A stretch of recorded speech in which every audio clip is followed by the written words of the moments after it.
amanya n'eddoboozi Omusumba Augustine okuva wano e Kawaala ku Revival Christian Church Kawaala era nga nsinzidde ku lutimbe gaggadde olwa ABS Television.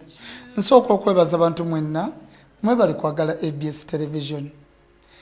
Nzize okubategeeza nti ennaku z'omwezi nga 31 Desemba mbayita mwenna eggwanga Uganda n'ensi z'ebweru Rwanda, Tanzania, Nigeria mujje tuyiteko ffenna mu kusaba kw'ekiro nga 31 Desemba okutuyingiza 2019.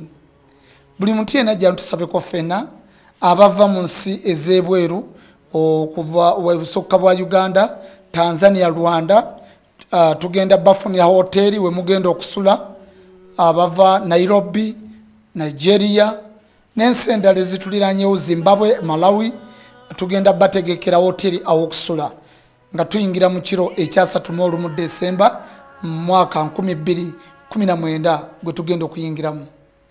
Ekirala era nziza okubategeeza nti ennaku z'omwezi nga 14 omwezi ogwa Desemba lwe ngenda okuddamu okugaba emiti egy'omukisa. Ebiseera bino byonna ndudde okugaba omuti ogw'omukisa kubanga mbadde nkyagusabira. Buli muntu yenna ajjanga ono n'omuti ogw'omukisa gw'ogenda okusimba mu compound yo nga tewali mulogo newankubadde omubbi eyeesalambiza mu compound yo oba mu lusuku lwo oba mu kibanja kyo nga 14 Desemba. Ate era nga twakava mu 14 Desemba lujja kuba lwakutaano enkeera ku lw'omukaaga nga 15 lwe ngenda okuddamu okugaba empeta. Akaseera kano konna tewali mpeta wabula empeta egenda kuddamu okugabibwa ennaku z'omwezi nga 15 omwezi guno omwezi ogwa Desemba. Jangu ofune empeta. Waliwo ekyawandiikibwa ekigamba nti Yesu yagendanga mu nsozi n'asaba. Kitegeeza lwaki yagendanga mu nsozi n'asaba? Oku-empoweringa amaanyi amapya. Kitegeeza nti omuntu amaanyi Yesu yatuukanga ekiseera amaanyi ne gabanga agamukenderamu n'addayo okusaba n'okusiiba naye empowering another power. Kati kitegeeza nti obanga ne Yesu amaanyi gaagiranga ne gamuvaamu n'agenda n'ayongeramu, kitegeeza naawe empeta gy'owafuna amaanyi galina we gatuuka ne gakendeera.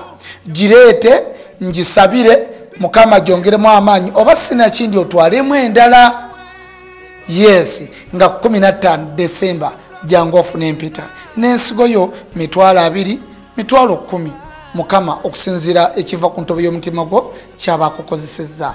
Njagala Mukama bawo mukisa mwebale okulaba ABS Television. Ndi mu ggwanga lya South Africa naye nzija n'amaanyi mapya nga 14 tuli ffenna. Mweyongera okwagala omwana ono mulenzi Omusumba Andrew Jengo. Bagamba yanfaanana naye nze sikkiza nti yanfaanana. Bannaye nze nga ndi musajja mulungi, Jengo nga yanfaanana ddi. Kale ne mwebale nnyo okumwagala, mweyongera okumwagala, okwatendinga services ze wadde siriiwo ne counseling. Buli kimu kyonna kyenkola Jengo akikola. Buli kubikkulirwa kwonna kw'oyagala akulagule akubikkulirweko Jengo, Pastor Jengo akikola. Anti ye first born wange. Mweraba.